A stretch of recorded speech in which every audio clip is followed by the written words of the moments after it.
Yehoshua, son nom. Yehoshua, son nom. Oui, Yehoshua, son nom.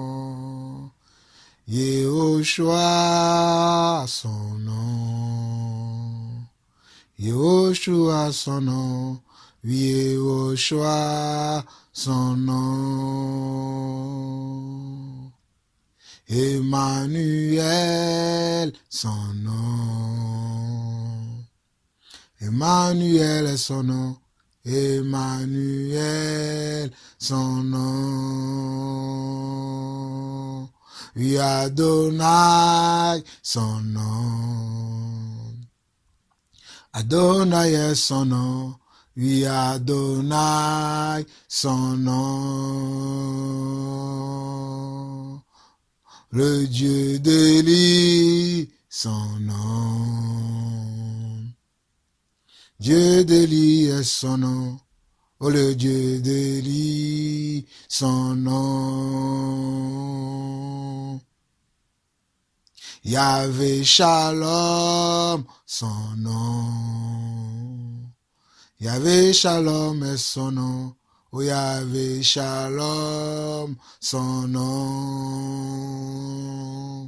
Yahvé Nissi, son nom.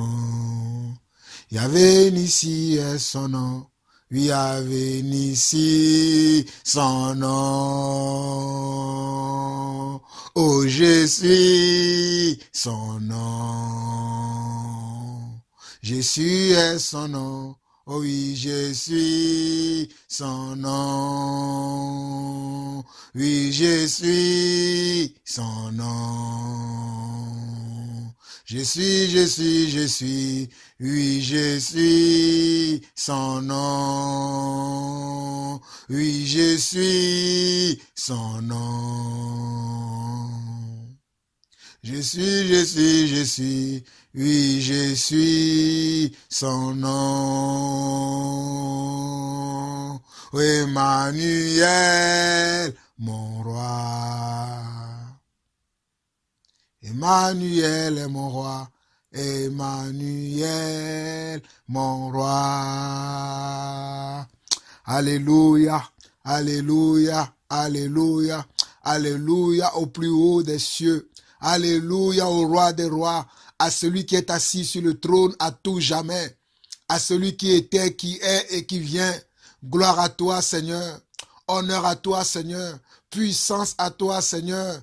Tu es le seul vrai Dieu. Tu es le Dieu incontournable. Tu es le Dieu incomparable. Tu es le Dieu qui ne change pas.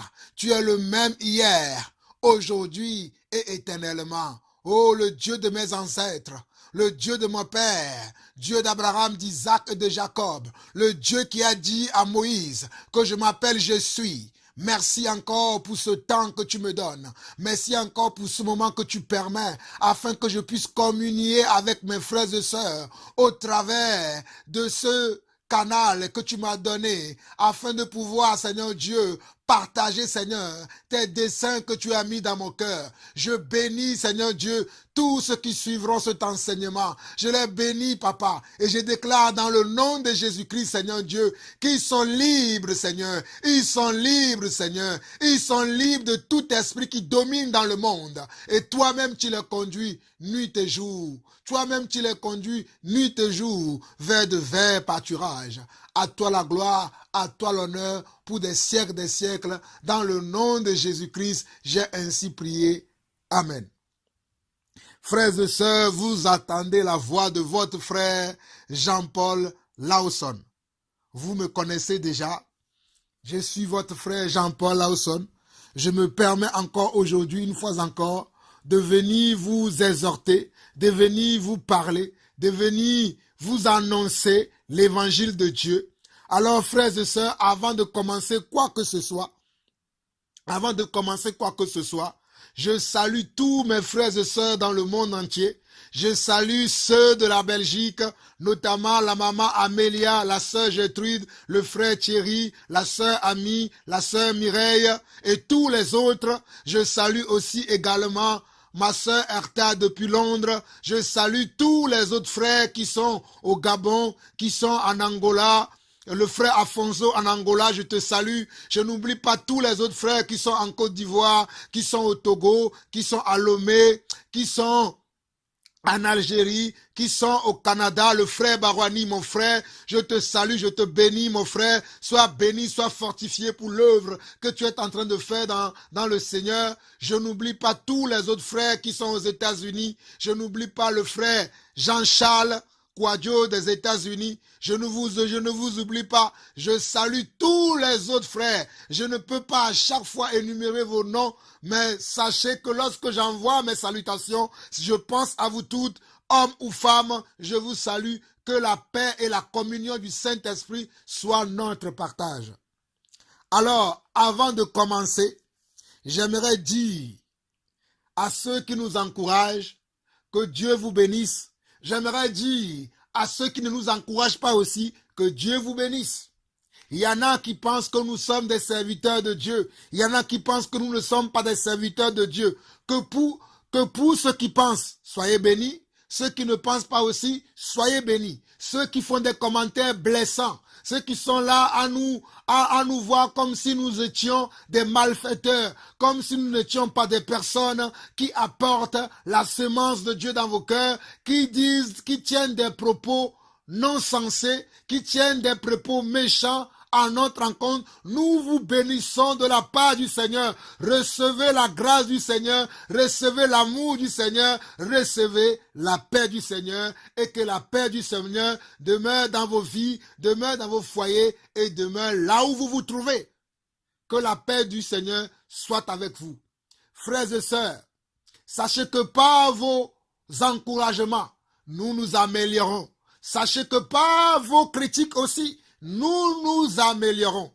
Que ceux qui nous encouragent sachent que nous nous améliorons, et ceux qui nous critiquent aussi sachent que par leurs critiques, nous nous améliorons et nous travaillons de plus en plus dû à notre manière de vivre, à notre manière de prêcher l'évangile et à notre manière aussi de marcher dans le Seigneur, grâce à vos commentaires, grâce à vos critiques et grâce à vos encouragements. Nous vous bénissons de la part du Seigneur.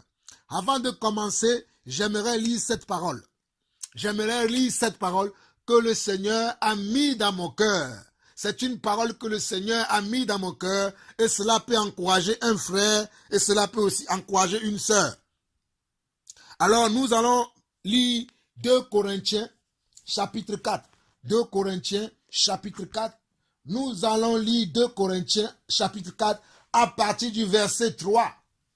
À partir du verset 3, nous lisons 2 Corinthiens chapitre 4 à partir du verset 3. Suivez avec moi, frères et sœurs. Si notre évangile est encore voilé, il est voilé pour ceux qui périssent. Si notre évangile est encore voilé, il est voilé pour ceux qui périssent, pour les incrédules, dont le Dieu de ce siècle a aveuglé l'intelligence, afin qu'ils ne voient pas briller la splendeur de l'évangile de la gloire de Christ, qui est l'image de Dieu. Oh, mes frères et sœurs, vous qui tenez des propos insensés contre nous, vous qui nous injuriez, vous qui avez des propos méchants, vous qui pensez que nous sommes fous, regardez le message, regardez ce que je peux vous répondre. Regardez ici, il est dit dans 2 Corinthiens, chapitre 4, à partir du verset 3, il dit, si notre évangile est encore voilé, il est voilé pour ceux qui périssent. Il est voilé pour ceux qui périssent, pour les incrédules, dont le Dieu de ce siècle a aveuglé l'intelligence, afin qu'ils ne voient pas briller la splendeur de l'évangile de la gloire de Christ, qui est l'image de Dieu. Nous ne nous prêchons pas nous-mêmes, c'est Jésus-Christ le Seigneur que nous prêchons. Sachez cela que nous ne nous prêchons pas nous-mêmes. Qui est Jean-Paul Lawson, un serviteur inutile? Qui est le frère Barouani Enzo? Un serviteur inutile. Qui sommes-nous? Nous sommes des serviteurs inutiles et nous ne nous prêchons pas nous-mêmes, mais c'est Jésus-Christ, c'est Yeshua HaMashiach, qui est le Seigneur des Seigneurs, que nous vous annonçons, que nous vous prêchons. Et nous disons, vos serviteurs, à cause de Yeshua HaMashiach. Car Dieu a dit, la lumière brillera du sein des ténèbres, a fait briller la lumière dans nos cœurs pour faire resplendir la connaissance de la gloire de Dieu sur la face de Christ. Nous portons ce trésor dans des vases de terre afin que cette grande puissance soit attribuée à Dieu et non à nous. Sachez-le très bien que cette puissance n'est pas attribuée à nous, ces révélations ne sont pas attribuées à nous, ces connaissances ne sont pas attribuées à nous, mais elles sont attribuées à Dieu notre Seigneur, celui qui nous a appelés des ténèbres à son agréable lumière. Nous portons ce trésor dans des vases de terre, afin que cette grande puissance soit attribuée à Dieu et non à nous. Nous sommes pressés de toute manière, mais non réduits à l'extrémité, dans la détresse, mais non dans le désespoir.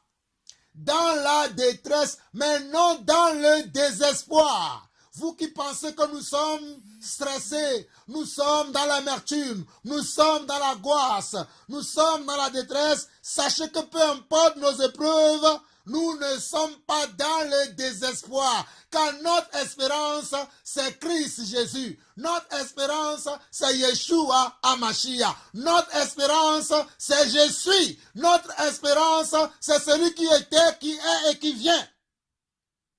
Persécuté, mais non abandonné, abattu, mais non perdu, portant toujours avec nous dans notre corps la mort de Jésus, afin que la vie de Jésus soit aussi manifestée dans notre corps.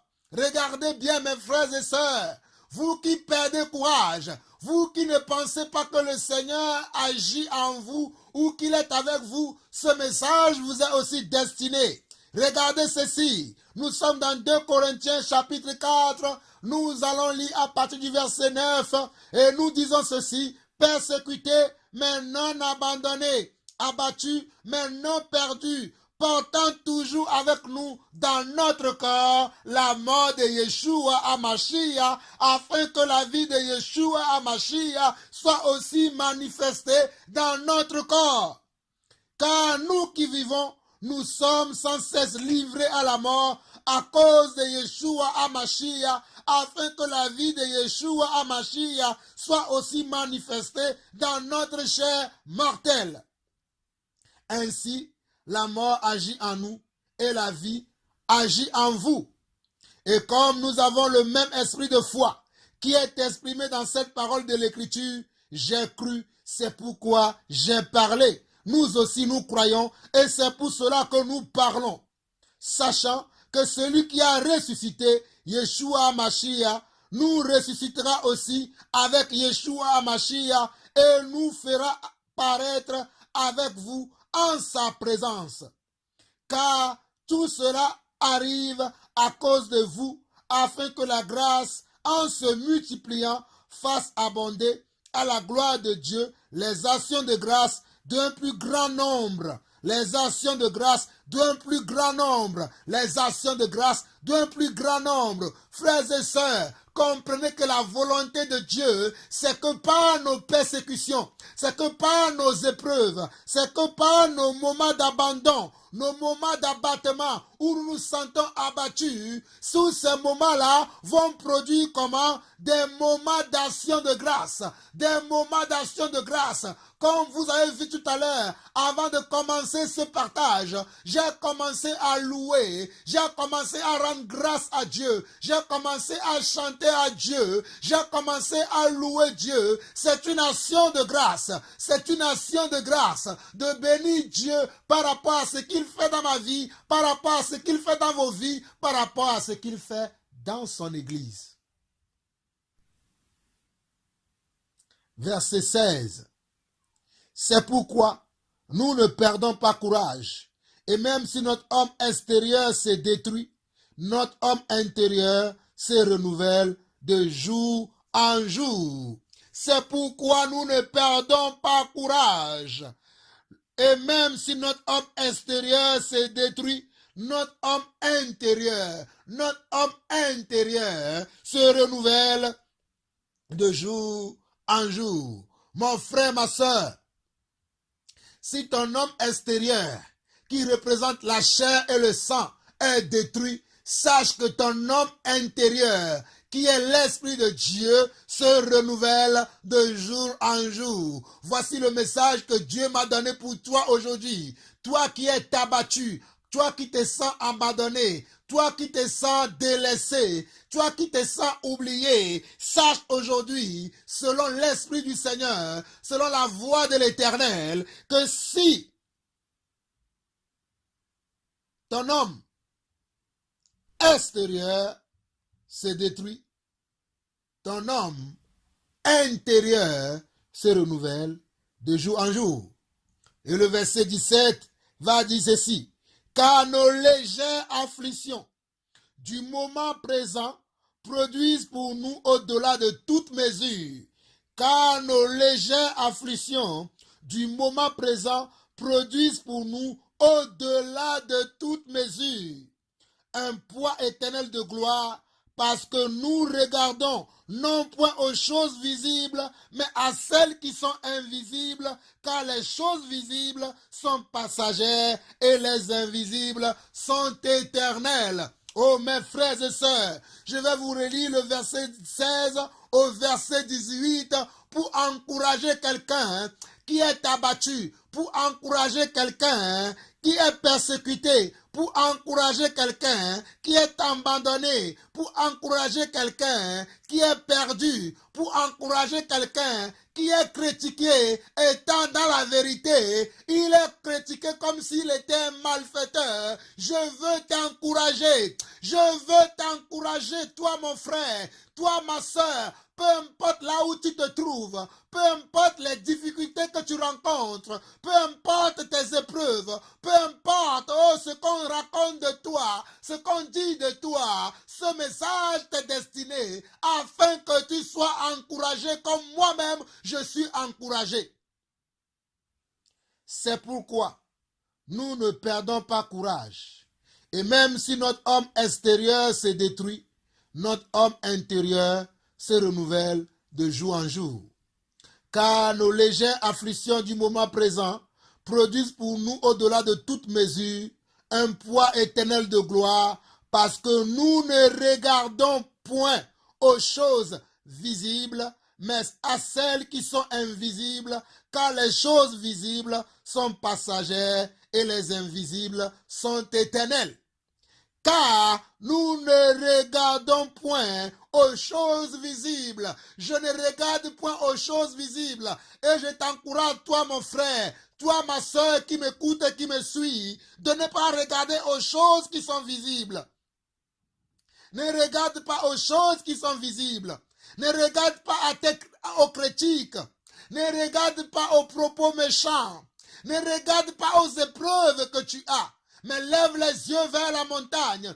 D'où te viendra le secours? Le secours te viendra de Jésus. Jésus t'apportera le secours. Jésus est notre secours. Celui qui a dit à Moïse, va dire à mon peuple que Jésus t'a envoyé. M'envoie te dire aujourd'hui que Jésus est ton secours. Jésus est ton homme intérieur. Jésus est celui que nous cherchons. Jésus est celui que nous annonçons. Et Jésus est celui que nous prions.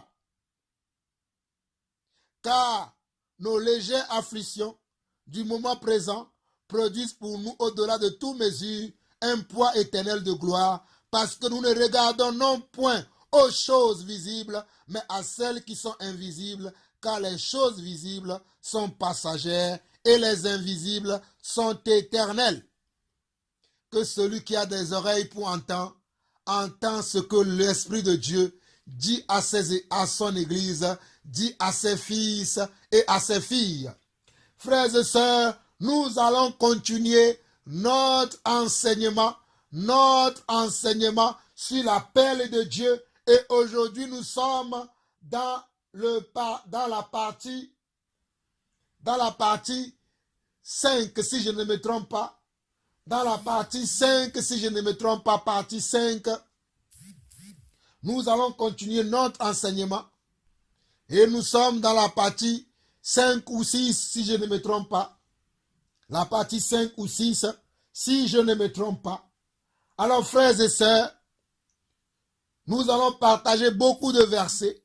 Nous allons voir beaucoup de versets. Mais prenez un stylo et notez tous ces versets. Reméditez-les, reméditez-les, reméditez-les jusqu'à ce que vous compreniez la pensée du Seigneur. Jusqu'à ce que vous saisissez la pensée de je suis. Alléluia. Nous allons commencer et nous sommes toujours dans la paix de Dieu. Et aujourd'hui, dans cette partie, je dirais que le titre que je donnerai, c'est apprendre au pied d'un ancien. Apprendre au pied d'un ancien. Apprendre au pied d'un ancien. Alléluia. Frères et sœurs, avant de commencer, j'aimerais dire à tous mes frères et sœurs de comprendre que Dieu a appelé, Dieu a établi des anciens dans son église pour le perfectionnement des saints. Je répète encore, Dieu a appelé les uns comme apôtres, les autres comme prophètes, les autres comme évangélistes, les autres comme pasteurs et docteurs, pour le perfectionnement des saints dans son église. Alors, tout le monde est-il apôtre? À mon avis, non. Tout le monde est-il prophète? À mon avis, non. Tout le monde est-il évangéliste? À mon avis, non. Tout le monde est-il pasteur? À mon avis, non. Tout le monde est-il docteur? À mon avis, non. C'est pourquoi, frères et sœurs, vous ne pouvez pas tous enseigner la parole de Dieu. Cela est donné uniquement aux anciens, aux évêques, aux surveillants de l'Église, à vos conducteurs. Le Seigneur, selon Éphésiens 4, verset 11, a fait des grâces, a fait des dons à des hommes, afin que ces hommes soient nos conducteurs. Et je fais partie de ces hommes-là. Dieu m'a fait la grâce d'être un apôtre dans son royaume. Et je ne suis pas le seul. Nous sommes des multitudes de personnes à qui Dieu a fait cette grâce-là dans son église pour que nous puissions apporter comment? L'évangile de paix, l'évangile de grâce, l'évangile de vérité, l'évangile qui sauve, l'évangile qui délivre, l'évangile qui libère, l'évangile qui fait mal à la chair. Dieu nous a fait grâce de prêcher cet évangile-là. Mais tout le monde ne peut pas prêcher cet évangile. Frères et sœurs, j'ai été encore une fois choqué, une fois troublé, lorsque j'étais en mission encore le week-end dernier à Oppenberg en Belgique. Nous étions en plein partage et voici un frère va vouloir m'interrompre par rapport à l'enseignement que je donnais, par rapport aux révélations que je donnais par rapport à la parole de Dieu. Et ce frère qui n'a pas cette grâce, qui n'a pas reçu cette grâce d'enseignement, ce don d'enseignement va vouloir m'interrompre parce qu'il a écouté un évangile faux, un évangile qui vient tout droit du cœur de l'ennemi, un évangile qui vient de l'enfer, un évangile qui vient de notre ennemi commun, un évangile qui vient de ce Dieu que nous avons vu tout à l'heure dans 2 Corinthiens chapitre 4 qui a aveuglé les hommes de ce siècle. Dans 2 Corinthiens chapitre 4, le verset 3 à 4. 2 Corinthiens chapitre 4, le verset 3 à 4 dit ceci. Si notre évangile est encore voilé, il est voilé pour ceux qui périssent, pour les incrédules dont le Dieu de ce siècle a aveuglé l'intelligence afin qu'ils ne voient pas briller la splendeur de l'évangile de la gloire de Christ qui est l'image de Dieu. Oh, alléluia! Alléluia! Frères et sœurs, regardez encore, si notre évangile est encore voilé, il est voilé pour ceux qui périssent, pour les incrédules, pour les incrédules dont le Dieu de ce siècle a aveuglé l'intelligence afin qu'ils ne voient pas briller la splendeur de l'évangile de la gloire de Christ qui est l'image de Dieu. Alors, comme je vous disais tantôt, ce frère, pendant notre réunion, pendant que le Seigneur me conduisait à enseigner son peuple, a donné des révélations qui concernent sa parole, malgré que j'ai donné des directives que lorsque nous sommes en assemblée, lorsqu'il y a quelqu'un qui parle, nous devons noter nos questions, nous devons noter comment nos questions et les poser à la fin de l'enseignement ou de l'exhortation ou de l'intervention de celui qui parle. Dans le corps du Christ, lorsque nous sommes réunis en assemblée et qu'il y a quelqu'un qui apporte un message, qui apporte une révélation, qui apporte une exhortation, qui apporte une prophétie, qui apporte peut-être une parole de sagesse ou une parole de connaissance, pour vous les autres qui sont dans l'auditoire, qui sommes assis et qui écoutez les intervenants chacun à son tour, si vous avez une question, vous devez comment le noter et attendre la personne, la fin de l'intervention, la fin de l'enseignement, de l'exhortation ou de la prophétie avant de dire quoi que ce soit. Mais ce frère n'a pas obéi à la parole de Dieu et en pleine réunion, le frère va m'interrompre. Et par la sagesse de Dieu, je vais dire au frère, garde ta question pour la fin et tu me poseras ta question à la fin. Et pourquoi il y a ce genre de comportement? Mes frères et sœurs, il y a ce genre de comportement dans l'église parce qu'il y a eu des enseignements erronés. Il y a eu des enseignements comment? Des enseignements erronés qui viennent comment? Des pasteurs bricoleurs. Des enseignements erronés qui viennent comment? De pasteurs bricoleurs. C'est pour ça que les frères, dans des réunions comme ça, les frères vont avoir ce genre de comportement qui est comment? Qui est une désobéissance vis-à-vis de Dieu et vis-à-vis comment? De la présence de Dieu dans nos assemblées. C'est une désobéissance. C'est un manque de respect. C'est un manque de comment? De respect. Lorsque quelqu'un parle et on le coupe, c'est un manque de respect.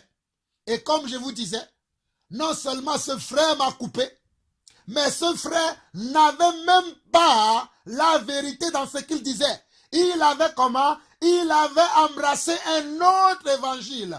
Il avait embrassé un autre évangile. Il n'a pas embrassé l'évangile de Yeshua à Mashiach. Il a embrassé un autre évangile. Cet évangile qui dit que Jésus-Christ n'est pas Dieu le Père. C'est cet évangile-là que lui, il a embrassé. C'est pour cela qu'il ne pouvait pas supporter le message que j'apportais. Et il était obligé de s'énerver en plein culte. En plein partage, le frère va s'énerver. Frères et sœurs, qu'il n'en soit pas ainsi au milieu de nous. Lorsque vous êtes en assemblée, soyez soumis à vos conducteurs.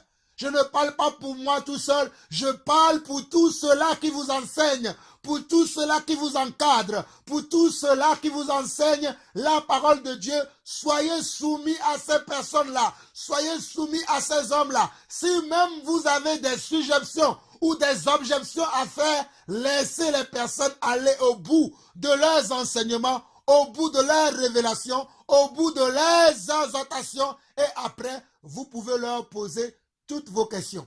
Mais n'interrompez pas les gens en plein partage, en plein enseignement, en plein comment, en pleine exhortation. Cela est un manque de connaissance, cela est un manque de révérence, cela est un manque comment, de respect vis-à-vis de vos conducteurs. Et cela, Dieu peut comment? Dieu peut vous frapper par rapport à cela. Dieu peut vous frapper. Allez voir dans l'Ancien Testament, lorsque les gens se moquaient de Moïse, lorsque Corée et Dathan parlaient contre Moïse, murmuraient contre Moïse, vous savez ce qui s'est passé? La terre s'est ouverte. Dieu a fait ouvrir la terre. Vous savez que la terre a une bouche? allez lire dans le livre de Nombre, vous allez voir cela. La terre s'est ouverte et la terre a englouti ces hommes méchants qui conspiraient contre comment le serviteur de Dieu qui est Moïse. Alors frères et sœurs, je vous en supplie, lorsque vous êtes en assemblée et qu'il y a un frère ou une sœur qui parle, laissez le frère aller jusqu'au bout de son enseignement, de son partage, de sa révélation. Même si vous n'êtes pas d'accord avec ce que le frère dit ou la sœur dit, laissez-le aller jusqu'au bout et après, vous prendrez aussi la parole à votre tour et vous donnerez ce que vous avez à dire pour corriger ou pour ajuster ou pour ajouter à ce que le frère ou la sœur a dit. Mais n'interrompez pas la personne en plein partage. Cela ne vient pas de Dieu. Cela ne vient pas de Dieu. Alors, comme je vous disais, que nous allons apprendre comment, au pied, l'enseignement d'aujourd'hui, c'est apprendre au pied d'un ancien. Et nous sommes toujours dans l'appel. Et comme je vous disais, cet avertissement que je viens de donner, c'est pour l'Église en général. Mais nous continuons maintenant dans le partage du jour, l'enseignement du jour. Nous allons commencer aujourd'hui avec Luc chapitre 9. Luc chapitre 9. Luc chapitre 9. Alléluia. Nous commençons avec Luc chapitre 9. Luc chapitre 9.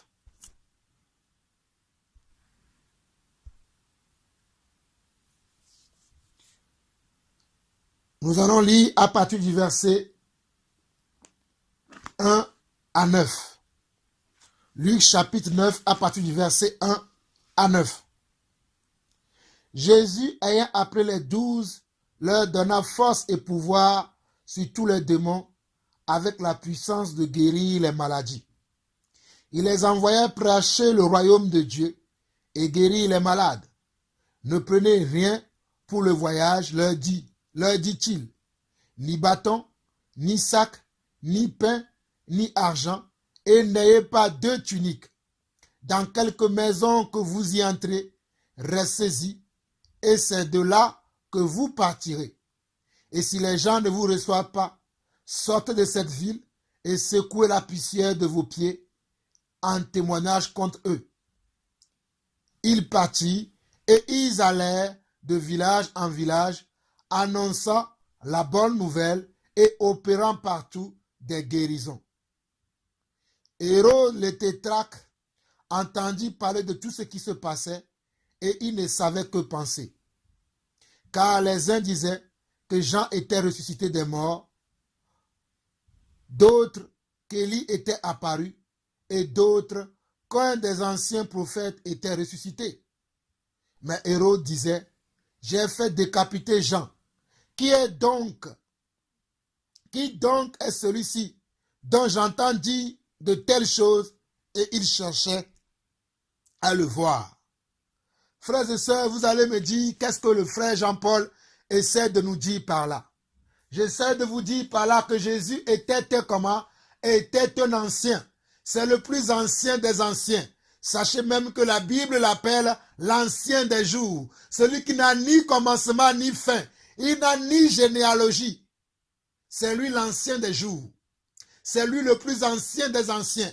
C'est lui notre conducteur. C'est lui notre souverain berger, notre souverain pasteur, notre souverain sacrificateur.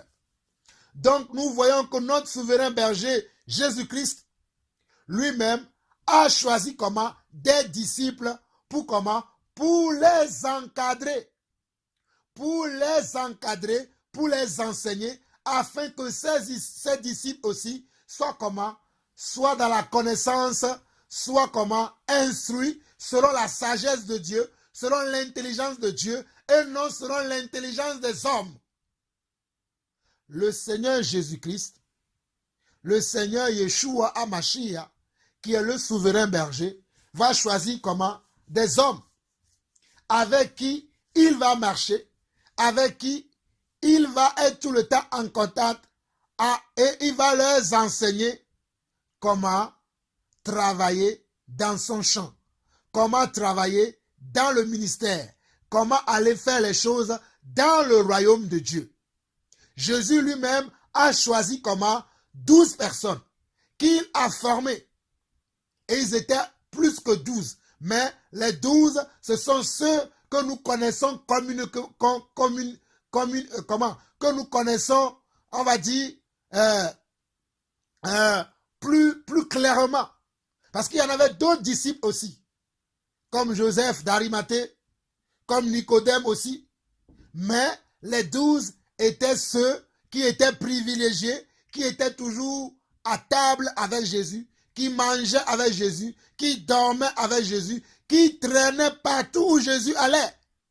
Et c'est comme cela qu'ils ont appris au pied du Seigneur Yeshua HaMashiach. En traînant tous les jours avec Jésus, ils ont appris avec lui. Ils ont comment? Appris avec lui. Et vous allez voir que ces personnes-là sont des personnes privilégiées. Lorsque Jésus parlait à la foule avec des paraboles, mais à ces 12 personnes, il ne leur parlait pas en paraboles, mais il leur expliquait comment ces paraboles qu'il donnait à la foule qui venait vers lui. C'était comment? Une forme de comment? De formation. C'était une forme de comment? De formation. Jésus voulait former comment? Les 12 disciples. C'est pour cela que lorsqu'il parlait à la foule en parabole, il ne parlait pas aux 12 en parabole. Il leur parlait ouvertement de ce qui concernait le royaume des cieux.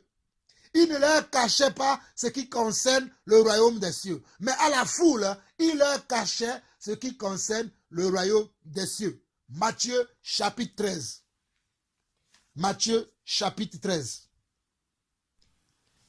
Matthieu chapitre 13. Alléluia. Matthieu chapitre 13, nous allons lire du premier verset. On dit ce même jour, Jésus sortit de la maison et s'assit au bord de la mer. Une grande foule s'était assemblée auprès de lui. Il monta dans une barque et il s'assit.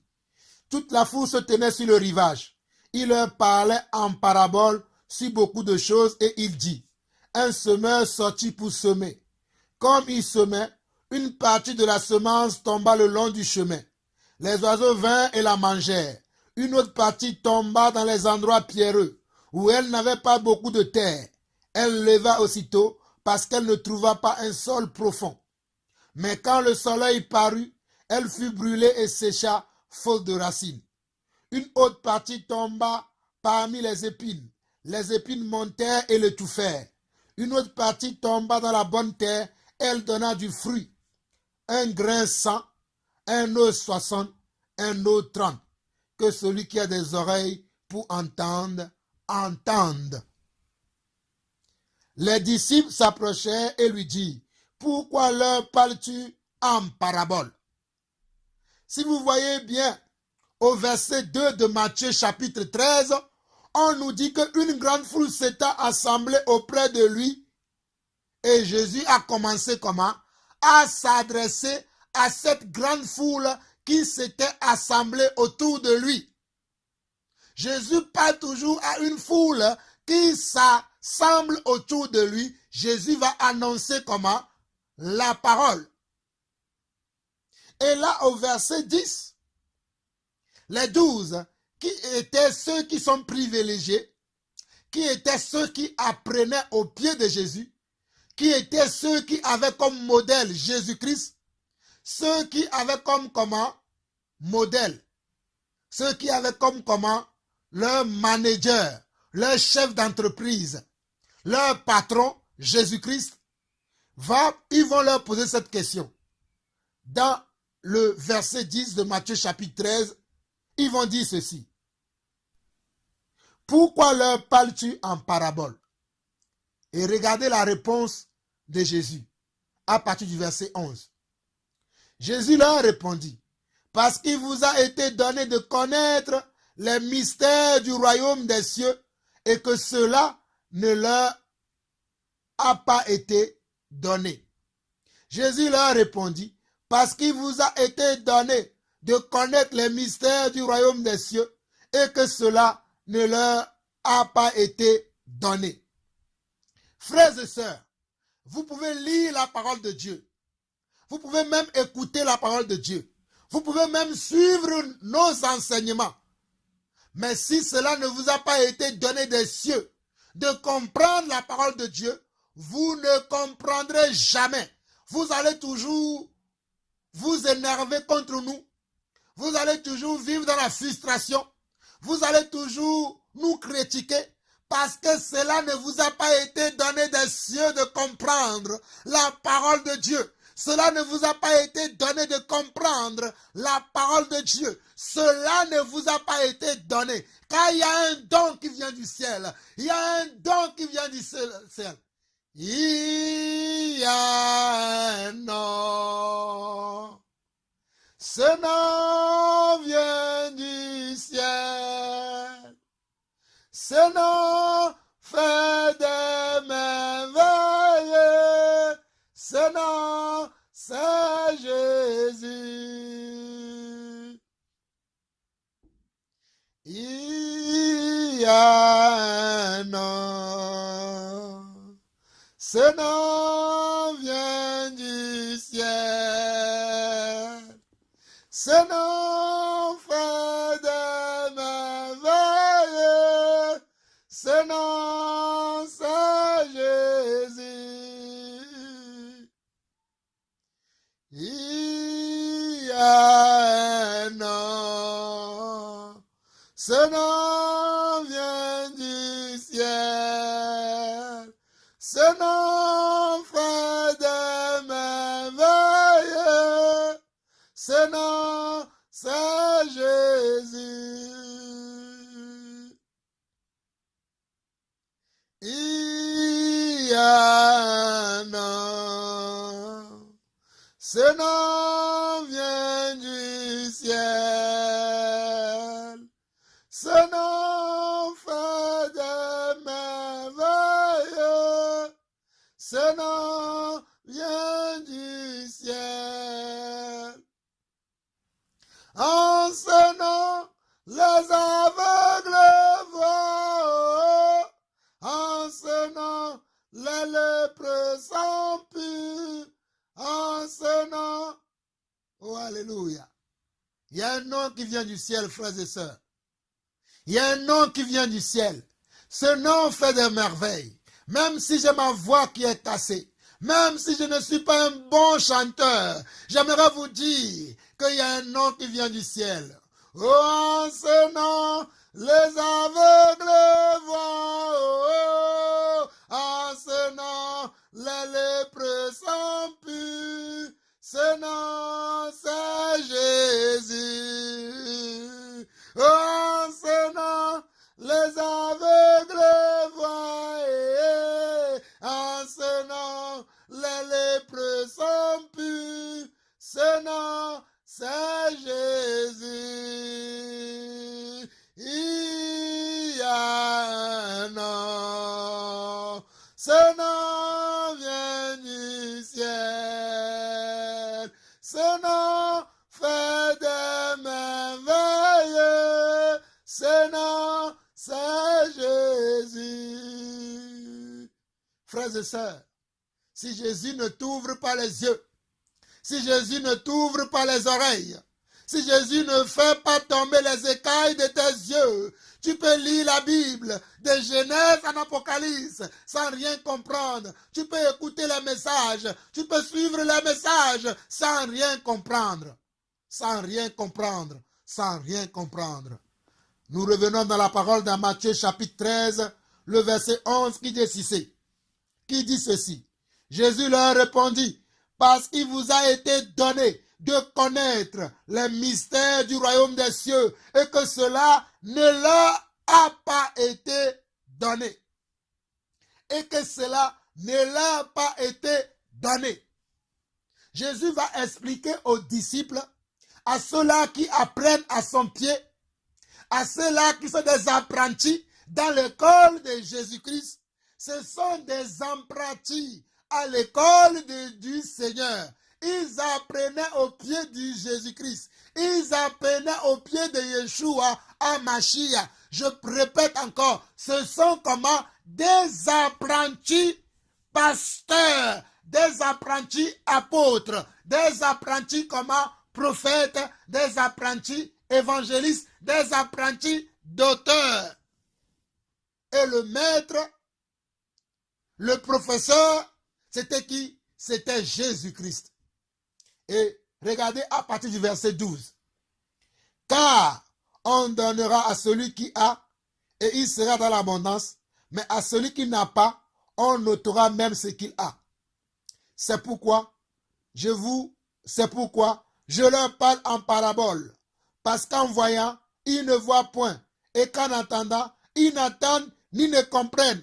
Et pour eux, s'accomplit cette prophétie d'Isaïe. Vous entendrez de vos oreilles, et vous ne comprendrez point.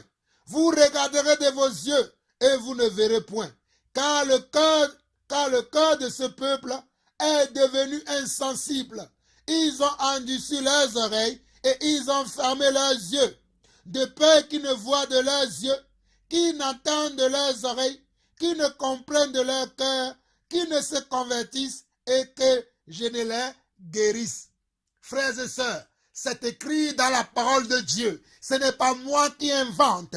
Regardez ce que la parole de Dieu dit. C'est pourquoi je leur parle en parabole. Nous sommes dans Matthieu chapitre 13 à partir du verset 13. C'est pourquoi je leur parle en parabole, parce qu'en voyant, ils ne voient point, et qu'en entendant, ils n'entendent ni ne comprennent. Et pour eux, s'accomplit cette prophétie d'Isaïe. Vous entendrez de vos oreilles, et vous ne comprendrez point. Vous regarderez de vos yeux, et vous ne verrez point. Car le cœur de ce peuple est devenu insensible. Ils ont endurci leur cœur, et ils ont fermé leurs yeux, de peur qu'ils ne voient de leurs yeux, qu'ils n'entendent de leurs oreilles, qu'ils ne comprennent de leur cœur, qu'ils ne se convertissent, et que je ne les guérisse. Mais heureux sont vos yeux, parce qu'ils voient, et vos oreilles, parce qu'elles entendent. Oh, pour toi, mon frère qui m'écoute et qui me comprend. Pour toi, ma soeur qui m'écoute et qui me comprend. Pour toi, Église de Dieu vivant. Pour toi, Église de Yeshua Mashiach, qui m'entend et qui reçoit ces choses, et que le Saint-Esprit te confirme ces choses dans ton cœur. Oh, alléluia, alléluia. Sois heureux, sois heureux, sois heureux. Sois heureux, sois heureux, sois heureux, car Dieu t'a fait la grâce de comprendre ces choses. Mais heureux sont vos yeux, parce qu'ils voient, et vos oreilles, parce qu'elles entendent. C'est ce que nous dit Matthieu chapitre 13, le verset 16. Mais heureux sont vos yeux, parce qu'ils voient, et vos oreilles, parce qu'elles entendent. Verset 17, je vous le dis en vérité. Beaucoup de prophètes et de justes ont désiré voir ce que vous voyez et ne l'ont pas vu. Je vous le dis en vérité. Beaucoup de prophètes et de justes ont désiré voir ce que vous voyez et ne l'ont pas vu. Entendre ce que vous attendez et ne l'ont pas entendu. Je vous le dis en vérité. Beaucoup de prophètes et de justes ont désiré voir ce que vous voyez et ne l'ont pas vu. Entendre ce que vous attendez et ne l'ont pas entendu. Vous donc écoutez ce qui signifie la parole du semeur. Vous donc écoutez ce que signifie la parole du semeur. Lorsqu'un homme écoute la parole du royaume et ne la comprend pas, le malin vient et enlève ce qui a été semé dans son cœur. Le malin vient et enlève ce qui a été semé dans son cœur. Cet homme est celui qui a reçu la semence le long du chemin. Celui qui a reçu la semence dans les endroits pierreux, c'est celui qui entend la parole et la reçoit aussitôt avec joie. Mais il n'a pas de racine en lui-même. Il croit pour un temps et des temps Et dès que survient une tribulation ou une persécution à cause de la parole, il y trouve une occasion de chute.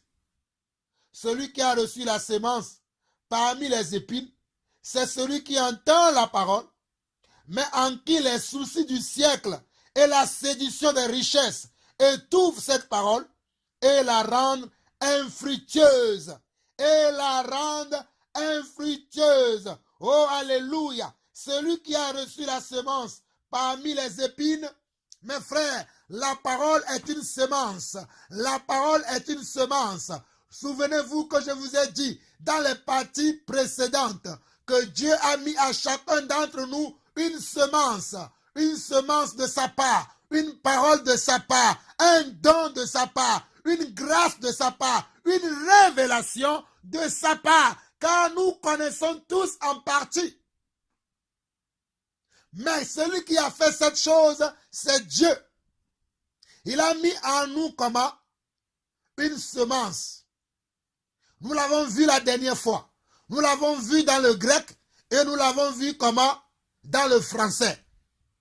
Je ne vais pas revenir sur ces choses. Si vous ne l'avez pas suivi, allez suivre la partie 1, la partie 2, la partie 3 et la partie 4 de mon enseignement sur l'appel de Dieu. C'est capital pour vous, frères et sœurs. C'est très capital pour votre comment? Affermissement, pour votre perfectionnement. Et nous revenons dans le verset 22 de Matthieu, chapitre 13, qui dit: celui qui a reçu la semence parmi les épines, c'est celui qui entend la parole, mais en qui les soucis du siècle et la séduction des richesses étouffent cette parole et la rendent comment? Infructueuse. Vous comprenez pourquoi il y a beaucoup de gens que nous voyons, ça fait des années qu'ils disent qu'ils sont dans le Seigneur. Ça fait des années qu'ils disent qu'ils sont des disciples ou des chrétiens. Mais on ne voit aucun fruit dans leur vie. On ne voit aucun résultat dans leur vie. On ne voit aucun fruit et aucun résultat de leur vie. La cause, c'est cela. La provenance, c'est cela. La cause, vous le connaissez. Celui qui a reçu la semence parmi les épines, c'est celui qui entend la parole, mais en qui les soucis du siècle et la séduction des richesses étouffent cette parole et la rendent comment? Infructueuse. Verset 23. Celui qui a reçu la semence dans la bonne terre, c'est celui qui entend la parole et la comprend. Il porte du fruit et un grain en donne 100 et un autre 60 et un autre 30. Celui qui a reçu la semence dans la bonne terre, c'est celui qui entend la parole et la comprend. Il porte du fruit et un grain en donne 100, un autre 60 et un autre 30. Frères et sœurs, qu'est-ce que j'aimerais vous faire comprendre au travers de cette parabole? Dans cette parabole, nous avons beaucoup de leçons à tirer. Nous avons beaucoup de leçons à tirer dans cette parabole. Mais, j'aimerais simplement vous dire que, puisque je suis dans l'enseignement, l'appel de Dieu, et dans cette partie, je suis en train de vous enseigner que nous devons aussi apprendre au pied des anciens. Quand je dis anciens, c'est ceux-là à qui Dieu a donné la grâce d'être apôtres, prophètes, évangélistes, pasteurs et docteurs, comme mon frère Barouani qui est au Canada, qui est un évangéliste que Dieu utilise actuellement très puissamment pour nous éclairer dans plusieurs sujets de la parole. Nous devons apprendre au pied de qui? Au pied des anciens. De quels anciens? Les anciens qui sont véritables. Les anciens qui eux-mêmes ont appris au pied de comment? Au pied d'un ancien. C'est très important. Donc Jésus étant l'ancien des jours, celui qui était, celui qui est et qui vient, celui qui a choisi les 12 disciples, il va les former. Et lorsque Jésus parle à la foule en parabole, aux 12, il ne leur parle pas en parabole, parce que les 12 sont en formation pour pouvoir aller travailler après dans la mission pour laquelle Dieu les a appelés. pour laquelle Jésus-Christ les a appelés. C'est pour cela que Jésus prenait le temps de les former. Jésus prenait le temps d'expliquer leurs paraboles qu'il donnait à la foule. Mais à eux, il prenait le temps de les expliquer mot par mot. Je dis encore, je répète encore, Jésus prenait le temps d'expliquer les paraboles aux disciples mot par mot afin que les disciples puissent comprendre sa pensée. Afin que les disciples puissent saisir la pensée de l'esprit. Afin que les disciples puissent capter l'intelligence qui vient de la parole, la sagesse, la connaissance, la foi qui émerge de la parole. C'est très important que nous apprenions au pied des anciens. Car les anciens ont une sagesse que nous n'avons pas. Ils ont une intelligence que nous n'avons pas. Ils ont une connaissance que nous n'avons pas. Peut-être nous avons un autre don. Nous avons une autre grâce. Nous pouvons prier pour les malades. Ils peuvent être guéris. Nous pouvons avoir une parole de connaissance, une parole de prophétie. Mais quant à ce qui concerne la sagesse de Dieu, la volonté de Dieu, le plan de Dieu, le royaume de Dieu, la signification des choses dans le royaume de Dieu, notre perfectionnement, nous avons besoin d'apprendre au pied d'un véritable ancien.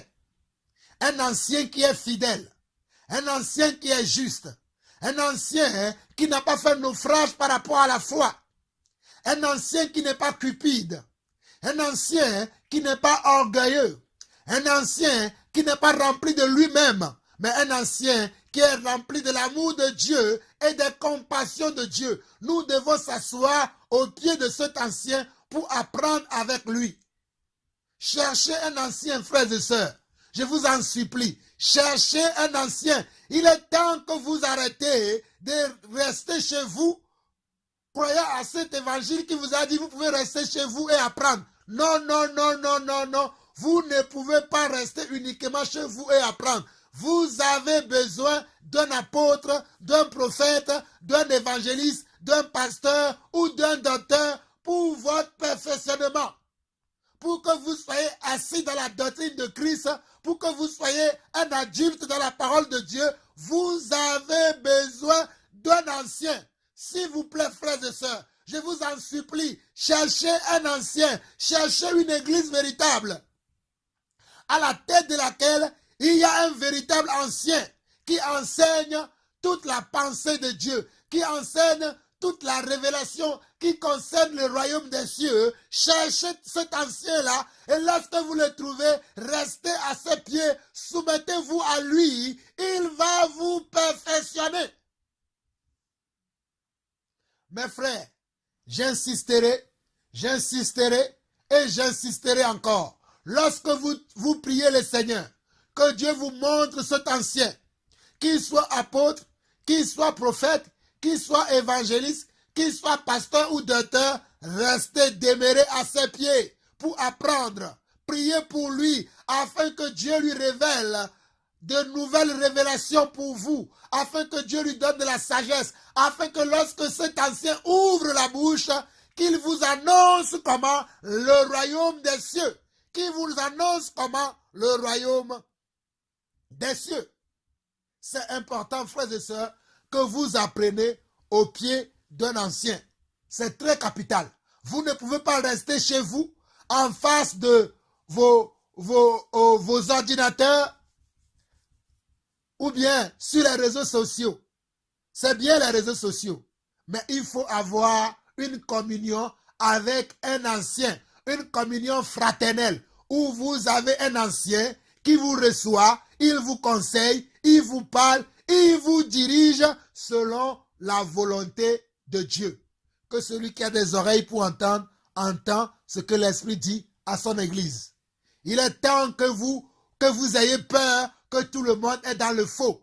Il est temps que vous arrêtez. N'ayez pas peur. Tout le monde n'est pas un faux prophète, un faux apôtre, un faux évangéliste, un faux pasteur, ni un faux docteur. S'il y en a des faux, il y en a aussi des vrais. Allez trouver les vrais. Il est temps que vous trouviez un vrai apôtre, un vrai prophète, un vrai évangéliste, un vrai pasteur et assistez, vous restez à ses pieds pour apprendre à connaître Dieu. Il est temps, il est temps, il est temps, il est temps, il est temps, il est temps. It is the time. It is the time.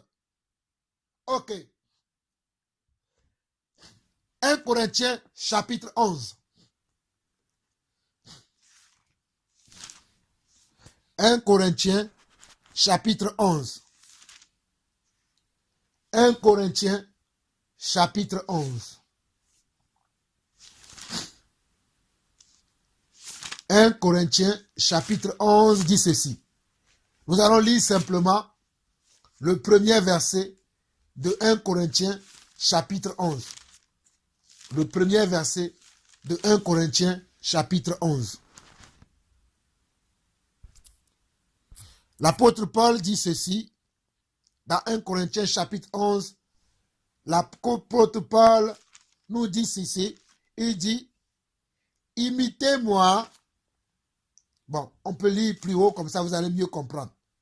Il dit, soyez mes imitateurs, comme je le suis moi-même de Christ. 1 Corinthiens chapitre 11, le verset 1, l'apôtre Paul dit, soyez mes imitateurs, comme moi-même je le suis de Christ. Soyez mes imitateurs, comme moi-même je le suis de Christ. L'apôtre Paul va enseigner aux Corinthiens de faire quoi? De l'imiter. De imiter Paul. Parce que Paul lui-même imite comment? Imite Christ. C'est pour cela que je vous disais tantôt que vous avez besoin de comment? D'être encadré. D'être suivi par un ancien. Un véritable comment? Un véritable ancien. Assis dans la doctrine de Christ. Un véritable ancien qui n'a pas fait naufrage par rapport à la foi, qui a appris à connaître le cœur de Dieu, vous restez à ses pieds et vous apprenez avec lui. Comme Paul ici dira, imitez-moi car moi aussi j'imite Christ. Paul dira, imitez-moi car moi aussi j'imite comment? Christ. Paul dira, imitez-moi comme moi aussi j'imite Christ. Frères et sœurs, c'est pour cela qu'il est important que vous ayez un ancien au pied de qui vous apprenez. Je sais qu'il y a beaucoup de gens qui ont enseigné que nous ne pouvons pas avoir des conducteurs spirituels, des modèles spirituels, des exemples spirituels à suivre. Non, nous devons avoir des exemples spirituels à suivre parce que cela est un plan de Dieu. Cela vient de Dieu. Jésus a été le modèle spirituel pour les apôtres. Les apôtres ont été les modèles spirituels pour nos anciens pasteurs, ceux qui ont amené l'évangile jusqu'à nous. Donc nous comprenons que c'est important d'avoir un modèle spirituel. Je ne suis pas en train ici de parler de quelqu'un que vous appelez papa, c'est comme si c'est lui qui détient votre vie. Non. Je suis ici en train de vous parler d'un modèle. Un modèle que vous devez avoir. Un modèle en Christ. Moi, j'ai un modèle en Christ. Nous devons tous avoir des modèles en Christ. Un modèle, quelqu'un que vous devez imiter. Et vous devez sentir en cette personne que cette personne imite qui? Imite Jésus-Christ. Si vous ne sentez pas l'imitation de Jésus-Christ dans la vie de cette personne, vous êtes au mauvais endroit avec la mauvaise personne. Si vous ne sentez pas que cette personne imite véritablement Jésus-Christ, je suis désolé, frères et sœurs, vous êtes au mauvais endroit avec la mauvaise personne. Mais lorsque vous trouverez une personne qui imite véritablement Jésus-Christ, là vous êtes au bon endroit avec la bonne personne. Allons dans Philippiens chapitre 2. Philippiens chapitre 2. Philippiens chapitre 2.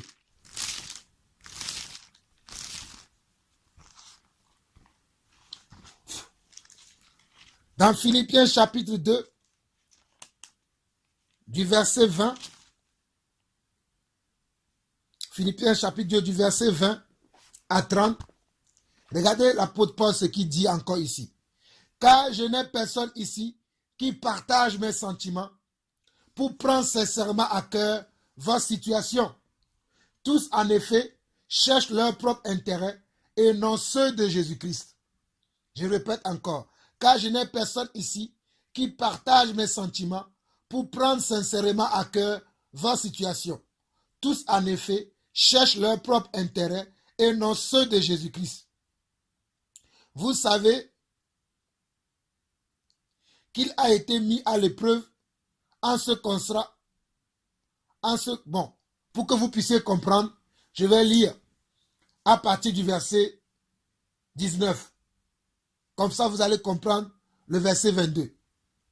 J'espère dans le Seigneur Jésus vous envoyer bientôt Timothée afin d'être encouragé moi-même en apprenant ce qui vous concerne.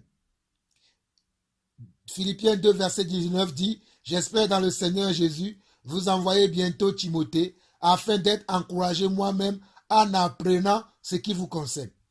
Car je n'ai personne ici qui partage mes sentiments pour prendre sincèrement à cœur votre situation. Tous, en effet, cherchent leur propre intérêt et non ceux de Jésus-Christ.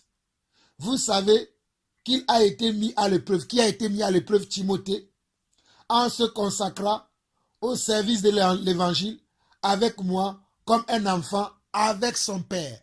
Comme un enfant avec son père. C'est-à-dire comme quelqu'un qui a un modèle sur qui il se cale pour marcher comme le modèle qu'il a.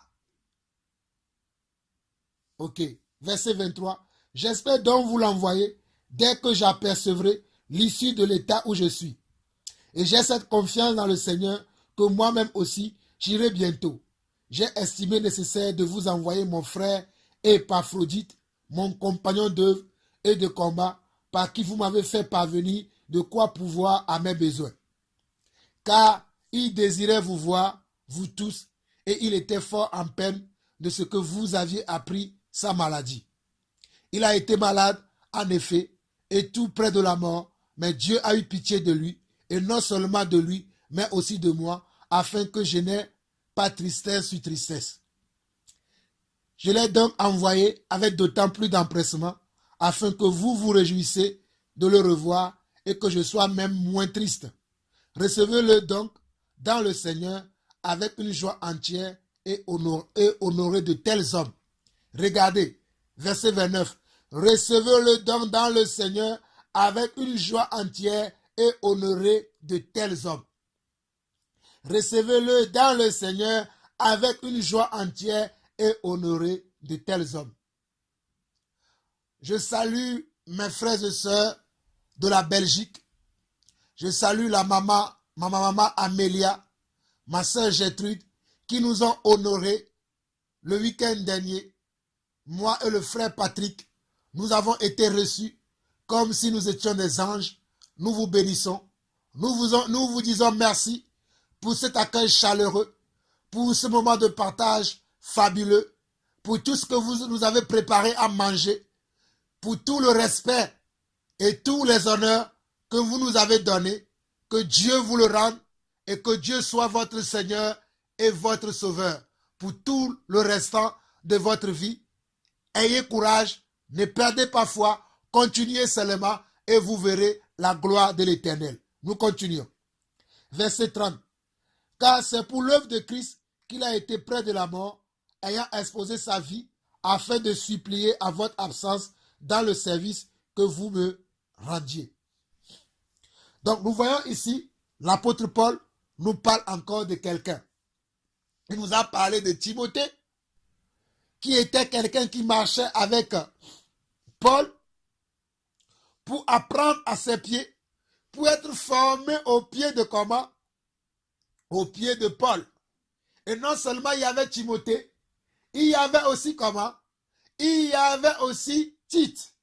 Il y avait aussi Tite. Il y avait aussi Tite. Regardons Tite. Regardons Tite. Avant d'aller dans Tite, Regardez 1 Timothée chapitre 1. 1 Timothée chapitre 1. On va lire que le verset 1. 1 Timothée chapitre 1, le verset 1. Paul, apôtre de Jésus-Christ, par ordre de Dieu, notre Sauveur et de Jésus-Christ, notre espérance, à Timothée, mon enfant légitime, en la foi. Regardez ce que Paul dit. Paul ne parle pas comme si c'était un enfant un enfant charnel. Il ne parle pas comme si Timothée était un enfant issu de comment? Issu de son sang et de sa chair. Mais il parle d'un enfant qu'il a engendré selon la foi. Un enfant qu'il a engendré selon la foi qui était en lui. Et il dit quoi? À Timothée, mon enfant légitime en la foi, que la grâce, la miséricorde et la paix te soient données de la part de Dieu, le Père et de Jésus-Christ, notre Seigneur. Donc Timothée était un enfant, était comme un apprenti au pied de Paul, comme les 12 disciples au pied de Yeshua HaMashiach. Timothée était un apprenti au pied de Paul, comme les 12 disciples au pied de Yeshua HaMashiach. 2 Timothée chapitre 1, verset 1. 2 Timothée chapitre 1, verset 1.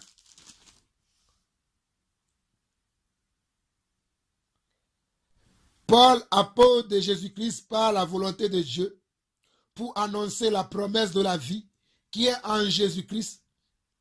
À Timothée, mon enfant bien-aimé, que la grâce, la miséricorde et la paix te soient données de la part de Dieu le Père et de Jésus-Christ, notre Seigneur.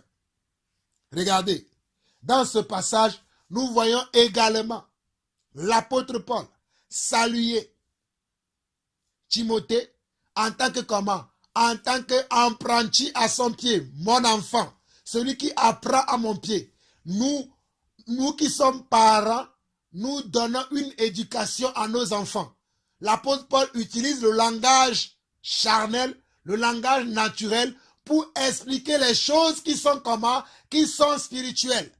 Il utilise le langage comment? Le langage naturel, le langage charnel pour expliquer les choses qui sont spirituelles. Les choses qui sont spirituelles, nous sommes obligés de les expliquer comment? Avec le langage charnel, afin que vous puissiez comprendre. C'est pour cela que l'apôtre Paul puisse écrire ou bien peut se permettre de dire que Timothée était son enfant. Non pas un enfant charnel, selon la chair et le sang, mais un enfant spirituel. Un enfant qui le suit pas à pas. Un enfant qui le voit comme modèle. Un enfant qui le voit comme un exemple à suivre. Un enfant qui le voit comme un modèle à imiter. Tite, chapitre 1. Tite, chapitre 1. Paul, apôtre de Dieu et apôtre de Jésus-Christ, pour la foi des élus de Dieu et la connaissance de la vérité qui est selon la piété, lesquels reposent sur l'espérance de la vie éternelle, promise avant tous les siècles par le Dieu qui ne ment point, et qui a manifesté sa parole en son temps par la prédication qui m'a été confiée d'après l'ordre de Dieu, notre Sauveur, à titre, mon enfant, à titre, mon enfant, à titre, mon enfant légitime en notre commune foi. Pourquoi l'apôtre Paul se permettait d'appeler Tite son enfant? Son enfant comment? Par rapport à la foi. Par rapport à la foi, que ce soit Timothée, que ce soit Tite, que ce soit Épaphrodite, que ce soit Sylvain, ce sont des enfants spirituels. Des enfants par rapport à la foi que l'apôtre Paul a engendré. Et ces personnes apprenaient au pied de l'apôtre Paul. Ils imitaient Paul. C'est-à-dire, si Paul arrivait à un endroit, devait agir d'une manière, si Timothée aussi venait, il va agir de la même manière. Si Tite venait, Tite aussi va agir de la même manière. C'est ce que cela veut dire. Nous devons avoir comment? Des modèles dans le royaume de Dieu. Nous devons avoir des exemples à imiter. Nous devons avoir des anciens comme modèles. Des anciens qui sont apôtres, prophètes, évangélistes, pasteurs et docteurs à imiter. Nous ne pouvons pas rester seuls. Nous devons imiter les anciens, ceux-là qui nous ont dévancés, ceux-là qui ont reçu une grâce de la part du Seigneur, ceux-là qui ont reçu un don de la part du Seigneur pour nous encadrer, pour nous enseigner, pour nous perfectionner. C'est ceux-là que nous devons imiter. Au lieu d'imiter le monde, au lieu d'imiter ceux-là qui sont des faux, imiter ceux qui sont des vrais. Imitez les vrais, imitons les vrais serviteurs de Dieu. S'il vous plaît, frères et sœurs, je vous en supplie, il est temps que nous imitons les vrais serviteurs de Dieu. Il est temps, il est temps. It is the time, it is the time, it is the time. Il est temps que nous imitons les vrais serviteurs de Dieu. Et comme je vous expliquais tout à l'heure, que cela est très important et très capital d'imiter comment un ancien, d'apprendre au pied d'un ancien, d'être au service d'un ancien, comme dans l'ancienne alliance. Si vous lisez Exode, chapitre 18, vous allez voir que Moïse avait choisi comment? Des anciens qui vont apprendre à ses pieds. Si vous regardez dans Lévitique 6, le verset 1 à 2. Je vais vous lire ça. Lévitique 6, le verset 1 à 2. Lévitique. Alléluia.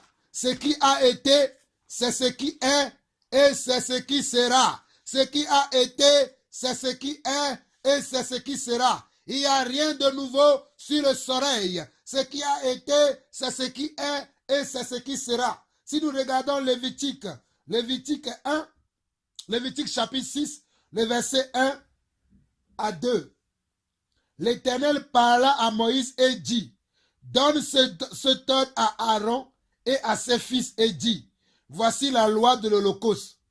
L'Holocauste restera sur le foyer de l'autel toute la nuit jusqu'au matin et le feu brûlera sur l'autel. Je relis encore pour vous.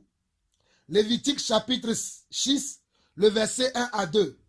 L'Éternel parla à Moïse et dit, donne cet ordre à Aaron et à ses fils et dit, voici la loi de l'Holocauste.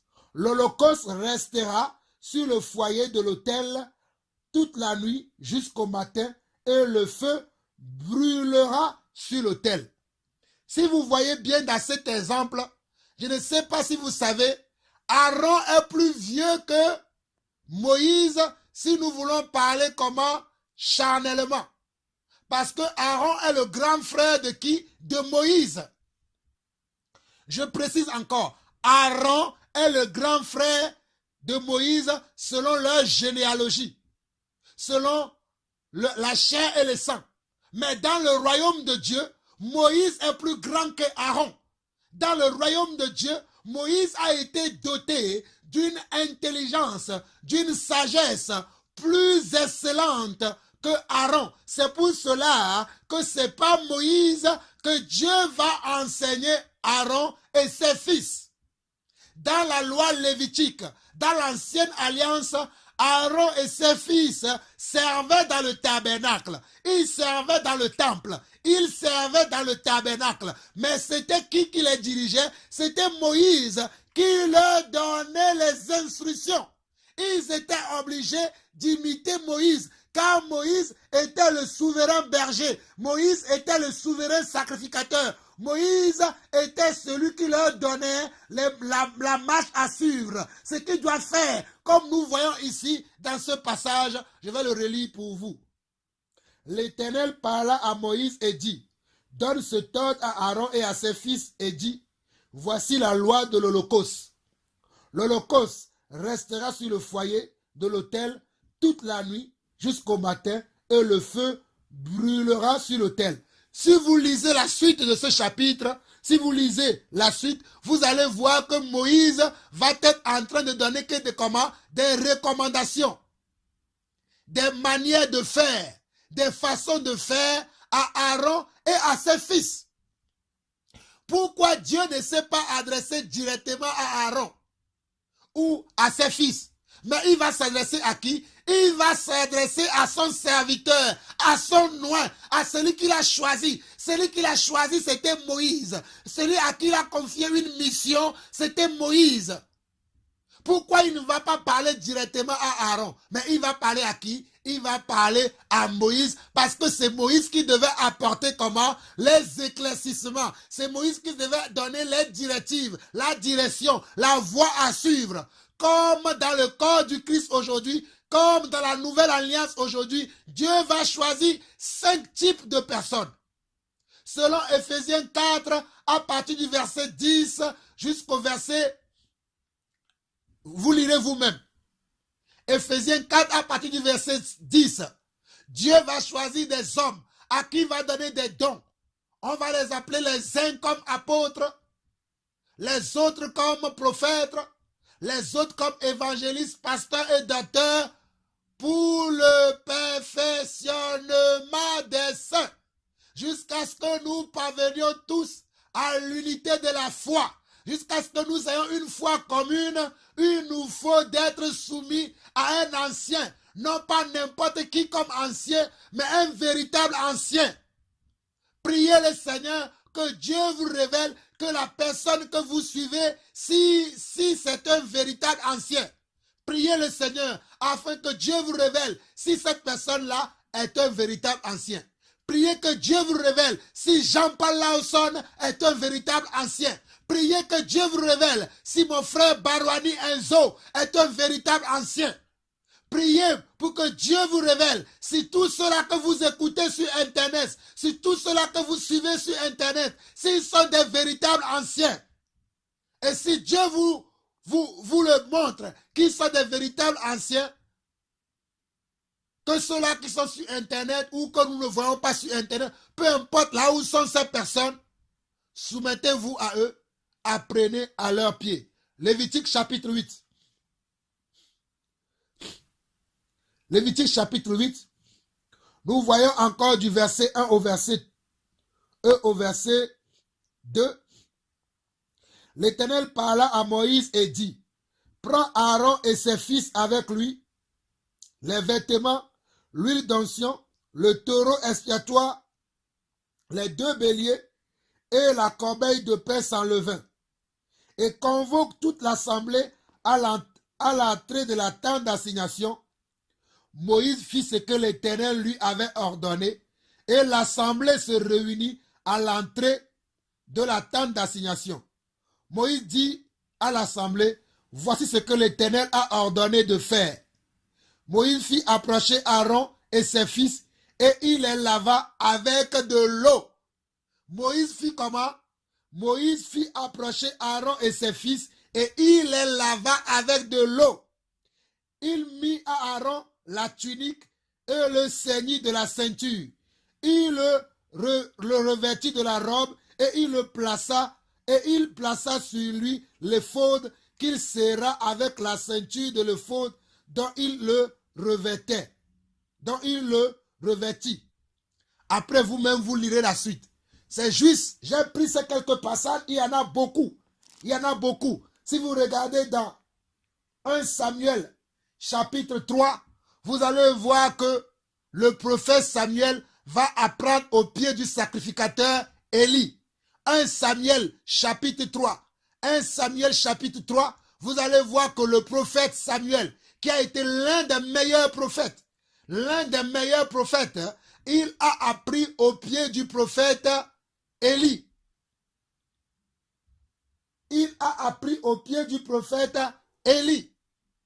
David lui-même va apprendre au pied de qui? Au pied de Saül. Même si entre-temps, Saül va perdre, David aussi a appris beaucoup de choses au pied de Saül. Bon, mais le bon exemple que vous devez imiter, c'est l'exemple de qui?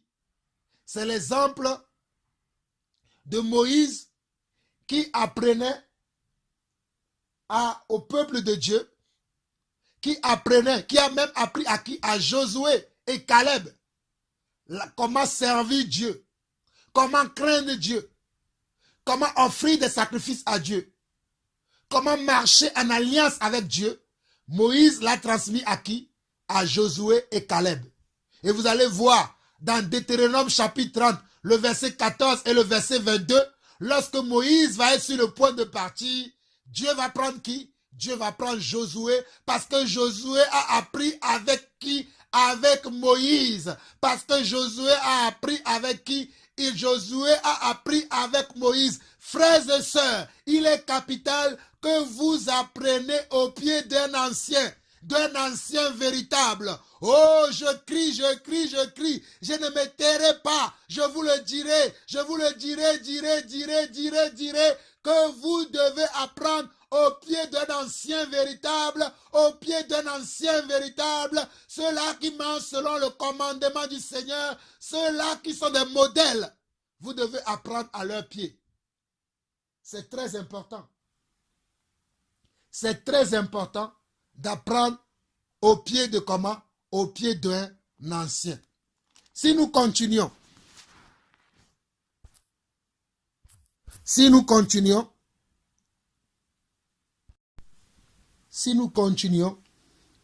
nous allons aller voir quelques passages dans 2 Corinthiens pour vous faire comprendre que lorsqu'on apprend au pied d'un ancien, on devient comme cet ancien-là. On va agir comme cette personne. Parce que nous allons avoir un modèle. Et comme c'est comme ça que nous avons vu toujours faire, nous aussi nous ferons comme le modèle que nous avons toujours vu. C'est pour cela qu'il est très important. Sachez que même lorsque Moïse devait construire le tabernacle, Dieu va lui montrer un modèle et va lui dire quoi? Fais comme le modèle que je t'ai montré. Reproduis le tabernacle comme le modèle que je t'ai montré. Reproduis le tabernacle comme le modèle que je t'ai montré. Donc dans le royaume de Dieu, nous avons aussi des modèles. Et vous allez voir que Timothée et Paul avaient une ressemblance et Paul et Tite avaient une ressemblance.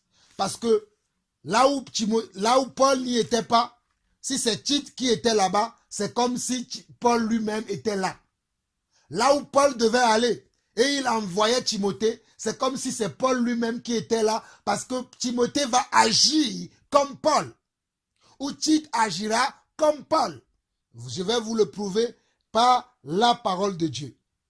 Dans la parole de Dieu, tout est dans la parole de Dieu. C'est parce que nous ne lisons pas nous-mêmes la parole de Dieu. Regardons 2 Corinthiens chapitre 12. 2 Corinthiens chapitre 12 et lisons à partir du verset 14. 2 Corinthiens chapitre 12 à partir du verset 14.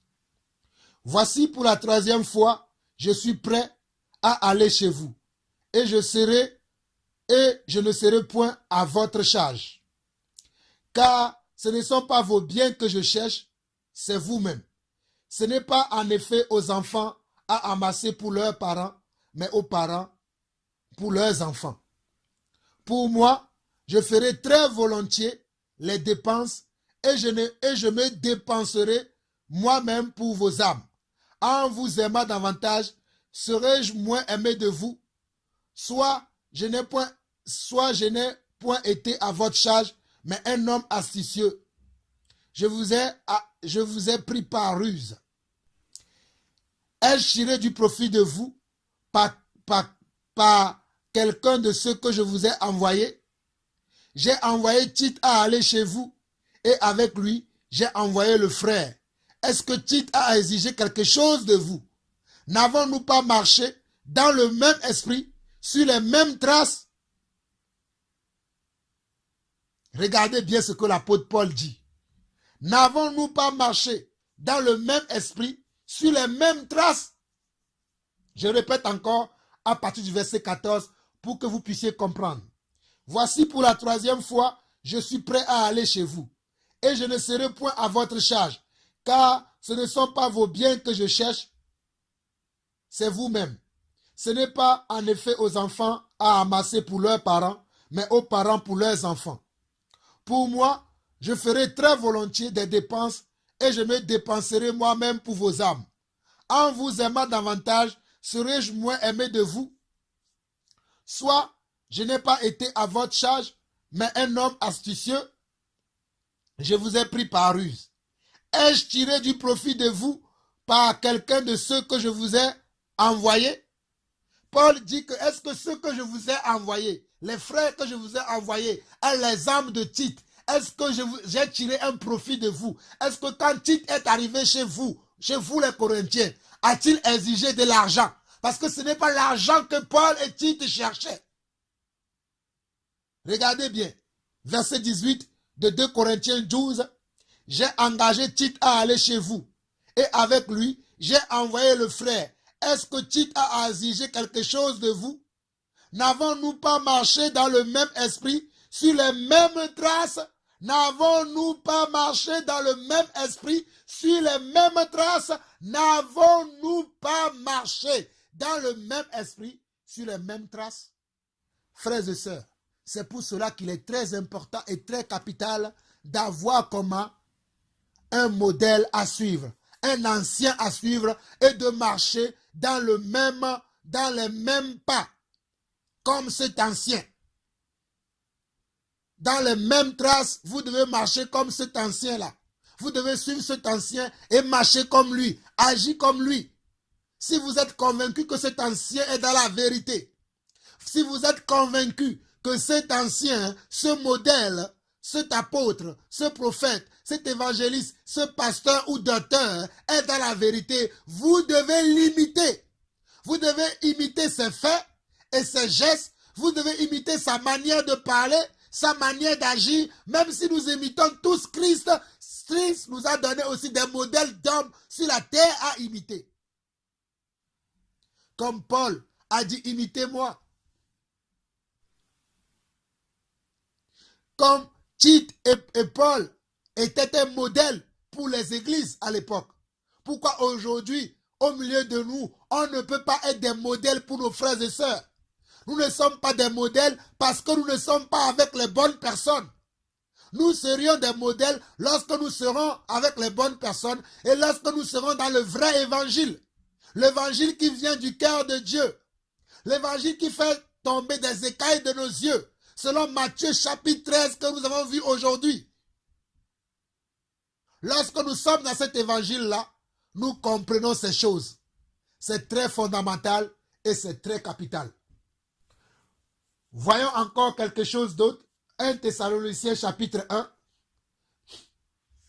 1 Thessaloniciens chapitre 1. 1 Thessaloniciens chapitre 1. Regardez, 1 Thessaloniciens chapitre 1. 1 Thessaloniciens chapitre 1, verset 1 à 2. 1 Thessaloniciens chapitre 1, verset 1 à 2. Paul, Sylvain et Timothée. Paul, Sylvain et Timothée, à l'église des Thessaloniciens, qui est en Dieu le Père et en Jésus-Christ le Seigneur, que la grâce et la paix vous soient données. Nous rendons continuellement grâce à Dieu pour vous tous, faisant mention de vous dans nos prières. Regardez, Paul, Sylvain et Timothée, à l'église des Thessaloniciens, qui est en Dieu le Père et en Jésus-Christ le Seigneur, que la grâce et la paix vous soient données. Nous rendons continuellement grâce à Dieu pour vous tous, faisant mention de vous dans nos prières. Qui écrit cette lettre? 3 personnes. Paul, Sylvain et Timothée. Paul était le grand apôtre. Sylvain et Timothée étaient des personnes que Paul a engendrées dans la foi, mais qui étaient devenus ses compagnons de comment? Ses compagnons d'œuvre. Et ces personnes imitaient Paul. Et ensemble, les 3 personnes ont écrit une lettre aux Thessaloniciens.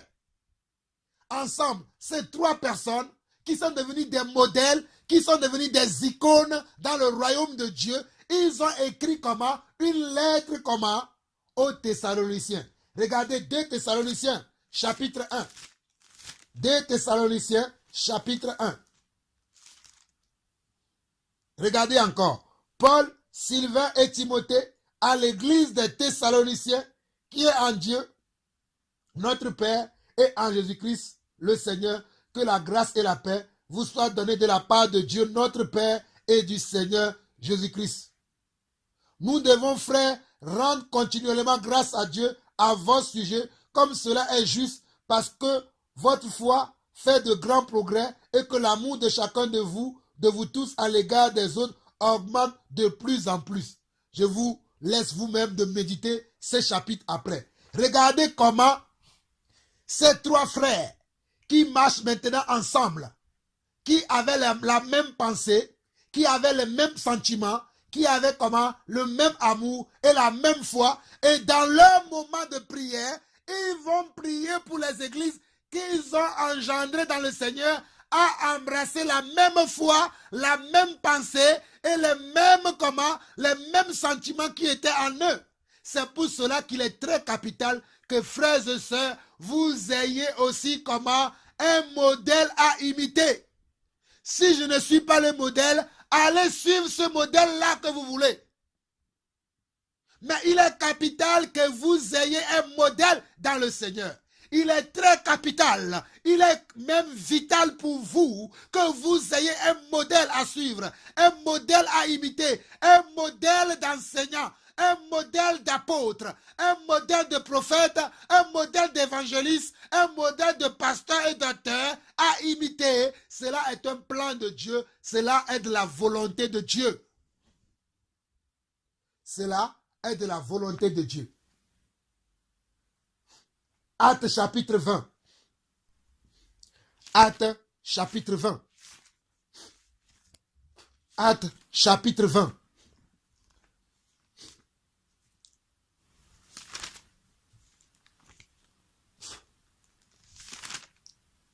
Actes chapitre 20, à partir du verset 17. Cependant, de Milet, Paul envoya chercher à l'église les anciens de l'église. Cependant, à Milet, Paul envoya chercher à Éphèse. Cependant, de Milet, Paul envoya chercher à Éphèse les anciens de l'église. Lorsqu'il fut arrivé vers lui, il leur dit, « Vous savez de quelle manière, depuis le premier jour où je suis entré en Asie, je me suis sans cesse conduit avec vous, servant le Seigneur en toute humilité, avec l'âme et au milieu des épreuves que me suscitent les embûches des Juifs. Vous savez que je n'ai rien caché de ce qui vous était utile et que je n'ai point craint de vous prêcher et de vous enseigner publiquement et dans les maisons, annonçant aux Juifs et aux Grecs la repentance envers Dieu et la foi en notre Seigneur Jésus-Christ. Et maintenant, voici, lié par l'Esprit, je vais maintenant à Jérusalem, ne sachant pas ce qui m'y arrivera, seulement de ville en ville, l'Esprit Saint m'avertit que des liens et des tribulations m'attendent, mais je ne fais pour moi-même aucun cas de ma vie, comme si elle m'était précieuse, pourvu que j'accomplisse ma course avec joie et le ministère que j'ai reçu du Seigneur, et le ministère que j'ai reçu du Seigneur. Jésus, d'annoncer la bonne nouvelle de la grâce de Dieu, et maintenant voici, je sais que vous ne verrez plus mon visage, vous tous au milieu desquels j'ai passé en prêchant le royaume de Dieu. C'est pourquoi je vous déclare aujourd'hui que je suis pur du sang de vous tous, car je vous ai annoncé tout le conseil de Dieu sans rien en cacher. Mes frères, je vous encourage vous-même à lire la suite jusqu'à la fin de ce chapitre 20. Quand vous allez suivre cet enseignement vous-même, lisez à partir du verset 17 jusqu'à la fin. Moi, je m'arrête au verset 27 parce qu'il y a d'autres versets que je voulais vous faire voir. Car je vous ai annoncé tout le conseil de Dieu sans rien cacher. Regardez ce que Paul va faire. Paul va appeler les anciens qu'il a formés, pour que ces anciens-là imitent Paul, pour que ces anciens-là suivent le modèle de Paul, pour que ces anciens prêchent le même message que Paul a prêché, pas un autre message, mais le même message que Paul a prêché. Paul va s'assurer, avant de partir, il va les réunir et leur dire, vous savez que quand je suis arrivé ici, je vous ai annoncé Christ, je vous ai donné tous les conseils, sans rien en cacher. C'est ce que je suis en train de faire, frères et sœurs. C'est Dieu qui m'a appelé à ce ministère et c'est Dieu qui m'a dit, va enseigner à mon peuple l'appel de Dieu sans rien en cacher, afin que mon église soit dans la sagesse et dans la connaissance de ma volonté. Frères, mes frères et sœurs, je ne cache rien de ce que Dieu m'a dit. Vous voyez, je suis très fatigué. J'ai la voix cassée. Mais lorsque j'entends le cri de Dieu, va faire l'œuvre, je ne considère pas la fatigue de la chair, mais je fais ce que Dieu m'a appelé à faire. Il est important que vous ayez des anciens qui vous annoncent tout le conseil de Dieu à suivre. Il est très important et très capital, toi mon frère qui m'écoute, peu importe là où tu résides, d'avoir un ancien et que tu suis le conseil de cet ancien-là. Il est très capital. Très capital. 1 Pierre chapitre 5. 1 Pierre chapitre 5. 1 Pierre chapitre 5. 1 Pierre chapitre 5. 1 Pierre chapitre 5. 1 Pierre chapitre 5. C'est Pierre qui écrit et il écrit la même chose comme Paul. Regardez. Voici les exhortations que j'adresse aux anciens qui sont parmi vous. Voici les exhortations que j'adresse à qui? Aux anciens. Le fer aiguise le fer. Toi qui as un appel de Dieu, peu importe l'appel que tu as reçu de Dieu, peu importe ton don dans le Seigneur, trouve un ancien pour être encadré, pour exercer ce don, pour exercer ce talent. Trouve un ancien véritable, un ancien qui n'a pas fait naufrage par rapport à la foi, un ancien qui n'est pas orgueilleux, un ancien qui craint le Seigneur, un ancien qui est dans l'amour des âmes. Trouve cet ancien-là et reste à ses pieds pour apprendre. Voici les exhortations que j'adresse aux anciens qui sont parmi vous. Moi, ancien comme eux, témoin des souffrances de Christ et participant de la gloire qui doit être manifestée. Percez le troupeau de Dieu qui est sous votre garde, non par contrainte, mais volontairement, selon Dieu, non pour un gain sordide, mais avec dévouement, non comme dominant sur ceux qui vous sont échus en partage, mais en étant les modèles du troupeau. Et lorsque le souverain berger paraîtra, vous obtiendrez la couronne incorruptible de la gloire. De même, vous qui êtes jeunes, soyez soumis aux anciens. Regardez le verset 5. De même, vous qui êtes jeunes, soyez soumis aux anciens. De même, vous qui êtes jeunes, soyez soumis aux anciens. De même, vous qui êtes jeunes, soyez soumis aux anciens. Et tous, dans vos rapports mutuels, revêtez-vous d'humilité, car Dieu résiste aux orgueilleux, mais il fait grâce aux humbles. Frères et sœurs, il est capital, il est très capital d'avoir un ancien dans le corps du Christ. Mes frères et sœurs, c'est Dieu qui m'a dit de vous enseigner ces choses. C'est pour cela que j'insiste. Il est très capital pour votre foi. Il est très capital pour votre épanouissement spirituel. Il est très capital pour votre affermissement spirituel que vous ayez un ancien auquel vous êtes soumis. Il faut que vous ayez des anciens auxquels vous êtes soumis. Et ce type d'ancien doit être un ancien qui n'a pas fait naufrage par rapport à la foi. Qu'il soit apôtre, prophète, évangéliste, pasteur ou docteur, peu importe. Le plus important, c'est qu'il soit appelé aux 5 ministères. Le plus important, c'est que cet ancien-là soit appelé aux 5 ministères, à savoir apôtre, prophète, évangéliste, pasteur et docteur. Après, lorsque vous trouvez cette personne, soyez soumis au conseil, soyez soumis aux connaissances, soyez soumis aux révélations, soyez soumis à l'autorité de cette personne sur votre vie. C'est la volonté de Dieu. Ce n'est pas moi qui invente. 1 Pierre chapitre 5, le verset 5. 1 Pierre chapitre 5, le verset 5. De même, vous qui êtes jeunes, on peut avoir 90 ans et avoir comme pasteur un frère qui a 25 ans. Mais comme il a le don de comment? Le don de pasteur, il est votre aîné, il est votre ancien. C'est lui qui va vous encadrer. Donc, malgré votre âge, vous êtes obligé d'être soumis à ce jeune homme, afin que ce jeune homme puisse faire l'œuvre de Dieu dans votre vie. Je répète encore, pour vous qui êtes vieux dans le Seigneur et qui venez de connaître le Seigneur, qui venez de rentrer dans le royaume de Dieu, vous avez besoin de vous soumettre aux jeunes.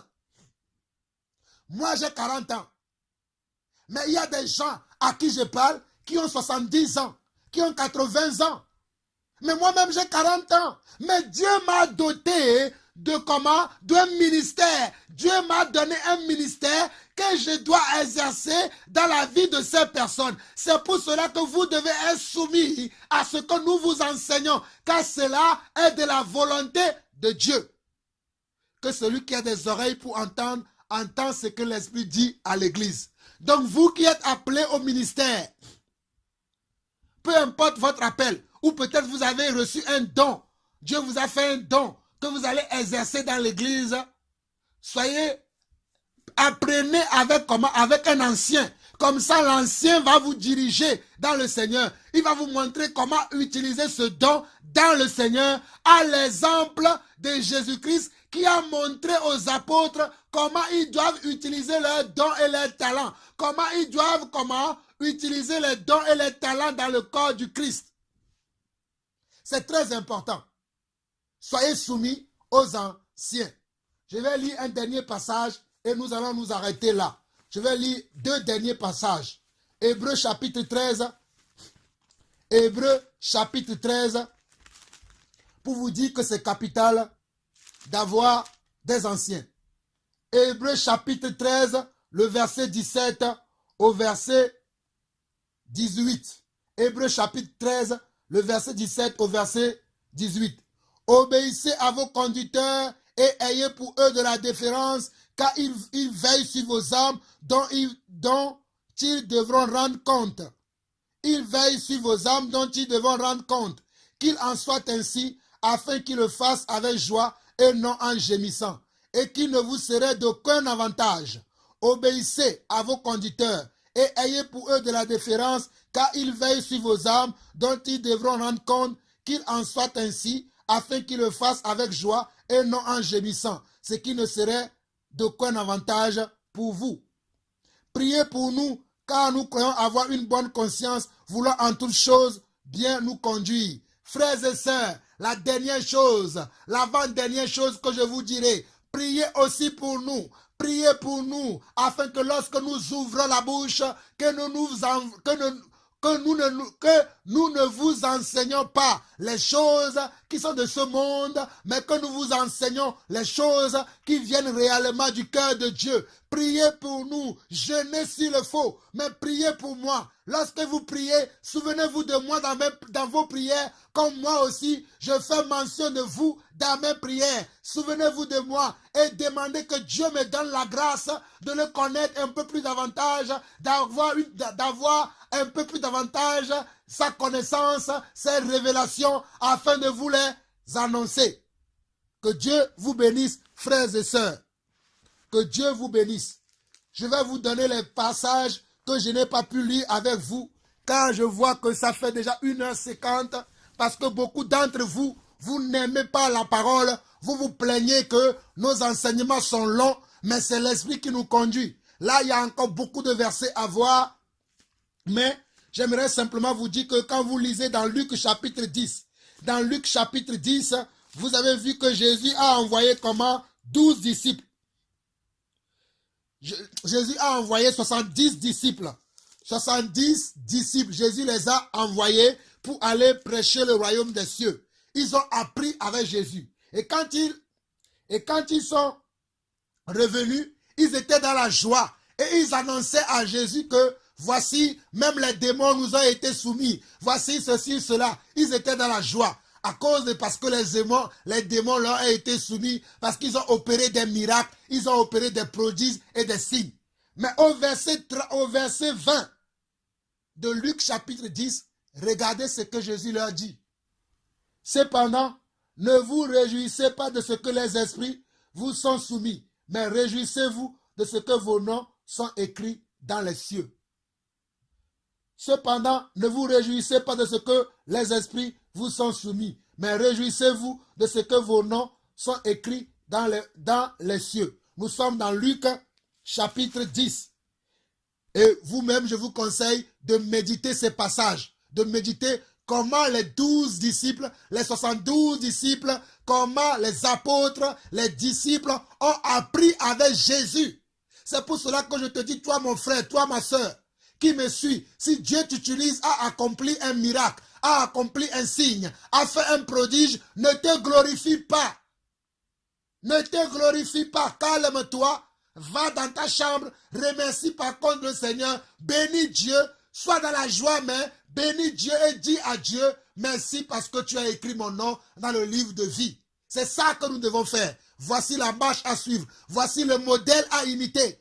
Ne rentrons pas dans l'orgueil comme si nous étions quelque chose. Nous ne sommes rien. Nous sommes que des serviteurs inutiles. Nous sommes des instruments dans les mains de Dieu que Dieu lui-même, que le grand je suis, celui qui nous a appelés, utilise. Frères et sœurs, nous sommes arrivés à la fin de cette partie de l'enseignement. Apprendre au pied d'un ancien. Apprendre au pied d'un ancien. Apprendre quoi? Apprendre comment on doit agir dans le royaume de Dieu. Apprendre comment on doit se comporter, apprendre comment on doit souffrir, apprendre comment on doit aimer, apprendre comment on doit enseigner, apprendre comment on doit être patient. On apprend tout au pied d'un ancien. Voici les passages que nous avons lus aujourd'hui. Il y a certains que je n'ai pas pu lire avec vous, mais je vous les donne quand même afin que vous-même vous les méditez. Nous n'avons pas pu lire 1 Jean chapitre 2. Nous n'avons pas pu lire 1 Jean, l'épître de 1 Jean, les épîtres. 1 Jean chapitre 2, tous les chapitres 2, lisez-le vous-même. Nous avons lu Luc chapitre 9, le verset 1 à 9. Nous n'avons pas pu lire le verset 18 au verset 21, ni nous n'avons pas pu lire le verset 49 au verset 50, mais je vous le conseille de le lire et de le méditer. Nous avons lu Matthieu chapitre 13, nous avons lu 1 Corinthiens chapitre 11, le verset 1, nous avons lu Philippiens 2, verset 20 à 30. Nous avons lu Colossiens 1, verset 1. Nous n'avons pas pu lire Colossiens chapitre 4, mais je vous le conseille, vous pouvez le méditer aussi. Nous avons lu 1 Thessaloniciens chapitre 1, le verset 1. Nous avons lu aussi 2 Thessaloniciens chapitre 1, le verset 1. Nous avons lu 1 Timothée chapitre 1, le verset 1. 2 Timothée chapitre 1, le verset 1. Nous avons lu aussi Tite 1, le verset 1. Nous avons lu 2 Corinthiens verset 12, 14, le verset 14 au verset 19. On n'a pas pu lire 1 Corinthiens chapitre 1. 1 Corinthiens chapitre 1. 1 Corinthiens chapitre 1, je vous le conseille, lisez-le. Nous avons vu 1 Corinthiens chapitre, nous n'avons pas pu lire aussi 1 Corinthiens chapitre 9, je vous le conseille aussi de le lire, 1 Corinthiens chapitre 9. Nous avons vu également Exode 18, Lévitique 6, Lévitique 8, Exode 31, nous n'avons pas pu le lire, 1 Samuel 3, Actes 20, 1 Pierre 5, Exode 18, Lévitique 6, Lévitique 8, Exode 31, 1 Samuel 3, Actes 20, 1 Pierre et 5. Et il y en a beaucoup, il y en a encore beaucoup de versets, mais si vous méditez cela, vous comprendrez déjà quelle était la disposition de mon cœur dans cet enseignement, apprendre au pied des anciens, avoir un père spirituel, c'est un langage, avoir un père spirituel entre guillemets, avoir un modèle à suivre, avoir un modèle à imiter dans le Seigneur, c'est de la volonté du Seigneur.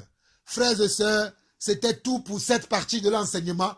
Nous continuerons la prochaine fois. Si Jésus ne revient pas, si Jésus me donne encore la force, nous continuerons la prochaine fois sur un sujet jugé. Est-ce que nous pouvons juger ou pas? C'est le prochain thème que je vais développer dans l'appel de Dieu. Dans l'appel de Dieu, le prochain thème que je vais développer, ce sera sur comment? Le jugement. Parce que nous entendons beaucoup dire, vous jugez, ne jugez point, ne jugez pas ceci. Mais nous verrons cela dans la prochaine épisode de l'enseignement, l'appel de Dieu. Je bénis tous les frères et sœurs du monde entier. Je bénis ceux de Lyon. Nous nous verrons le prochain week-end, le week-end qui va venir. Nous allons nous retrouver à Lyon. Que la grâce et la paix du Seigneur soient avec vous. C'était la voix de Jean-Paul Lawson, votre frère, votre fidèle frère dans le Seigneur. À très très bientôt. Que la paix du Seigneur, la paix de je suis demeure sur nos vies. Amen, amen et amen.